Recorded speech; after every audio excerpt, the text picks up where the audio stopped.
Today we are here for the trial of tuberculosis in the case of humanity versus tuberculosis. Now I request you both to kindly take the oath. In the name of K-Park, we take the oath. जो भी हम कहेंगे, सच के सिवा कुछ नहीं कहेंगे. जज साहब, इस टीबी ने मेरी हालत खराब करके रखी है. 2 हफ्ते से ज्यादा हो गए, मुझे खांसी रुक ही नहीं रही है. रात को पसीना आने लगते जैसे कि मैं दौड़ के आई हूँ. शाम को मेरा तापमान बढ़ जाता है, फीवर आ जाता है, और ठंड तो कभी कभी अचानक से ऐसी लगती है कि कोर्ट रूम में भी चादर ओढ़ के आना पड़ा है. तो इसमें मेरी क्या गलती है जज साहब? आप इसी से तो पूछो. ओवर क्राउडेड प्लेस में ये घूमती है, मास्क लगा के ये नहीं खांसती है, ठीक है ना? और फिर ऊपर से खाना खाते टाइम हाथ भी नहीं धोती. अब इसमें मेरी कैसे गलती हुई? तुमने मेरे सांस लेने की एबिलिटी तो छीन ली, साथ में मेरे सर के ऊपर से छत भी ले लोगी.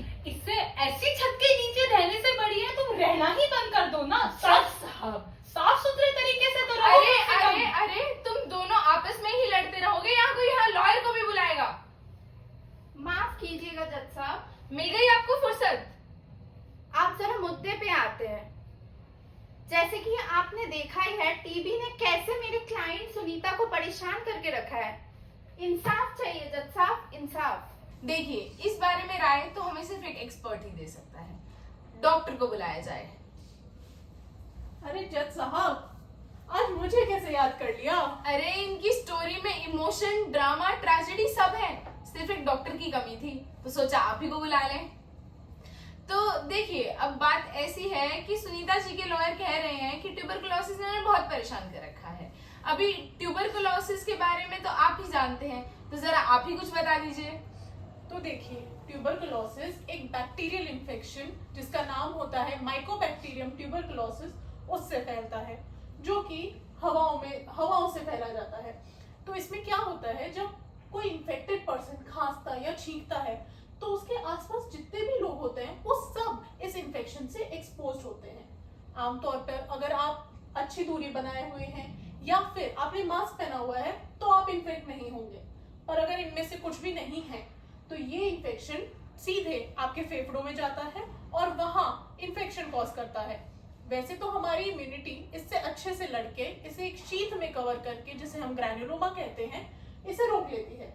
पर जब हमारी इम्यूनिटी कम होती है तो ये बैक्टीरिया आजाद होके ऐसे ही सिम्टम्स कॉज करता है और इंसान को बहुत बीमार कर देता है. अच्छा, अब इसके बारे में पता कैसे चलेगा ताकि टाइम पे इसका ट्रीटमेंट शुरू कर सके?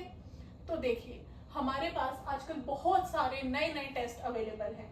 हम स्पूटम कलेक्शन करेंगे, हम मॉन्टॉक्स टेस्ट कर सकते हैं, gene expert, CBNAAT, chest x ray, इन सब से बहुत जल्दी और बहुत अच्छे से इसका पता लगाया जा सकता है. देखिए, अब आपने हमें ट्यूबरकुलोसिस के बारे में तो बता दिया, पर अब क्या आप इन्हें ट्रीटमेंट के लिए भी कुछ बता पाएंगे? बिल्कुल, इसके लिए बहुत इफेक्टिव मेडिसिन अवेलेबल हैं. आइसोनियाजाइड, रिफैम्पिसिन, इथैम्ब्यूटॉल, पायरिजिनामाइड, ये 4 first line treatment of TB कहलाते हैं, जिनको आपको लगातार 6 महीने तक कंप्लायंटली लेना होता है. ये बात ध्यान रहे कि 6 महीने तक लगातार इन मेडिसिन को लेना है. कोई नोक-झोंक या कोई रोक टोक नहीं होनी चाहिए. लेकिन डॉक्टर साहब, मैं गई 2 कोस दूर एक गवर्नमेंट हॉस्पिटल में, वहां पे मुझे ये दवाइयां दी, मैंने ली, लेकिन उससे इतने ज्यादा प्रॉब्लम्स हो गई और मुझे उल्टियां होने लगी, नौजिया होने लगा, मेरी पेशाब का कलर चेंज हो गया. अब मैं कैसे खाऊं ये दवाइयां?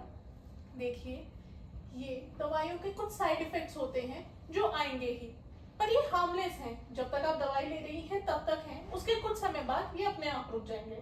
पर इसका ये मतलब नहीं है कि आप दवाइयां रोक देंगे, क्योंकि अगर आपने ऐसा किया तो टीबी म्यूटेट होकर उन दवाइयों से भी रेजिस्टेंट हो जाएगा और फिर इसे रोकना और ज्यादा मुश्किल है. तो इसीलिए इसे कंप्लायंटली 6 महीने तक लीजिए. जी डॉक्टर साहब. आजकल प्राइवेट हॉस्पिटल्स भी इनिशिएटिव्स ले रहे हैं टीबी को रोकने के लिए, जिसमें कि जो भी डॉक्टर टीबी पेशेंट का इलाज करता है उसे 500 रुपए प्रति पेशेंट दिए जाते हैं, और उन सबके साथ पेशेंट को उसका फॉलोअप, ट्रीटमेंट और सारी दवाइयां मुफ्त में दी जाती हैं. So, what is the final verdict then? The court finds tuberculosis guilty of harming humanity, but humanity has the power to defeat tuberculosis through awareness, testing and treatment. Elimination of TB is responsibility of a society as whole. Thank you.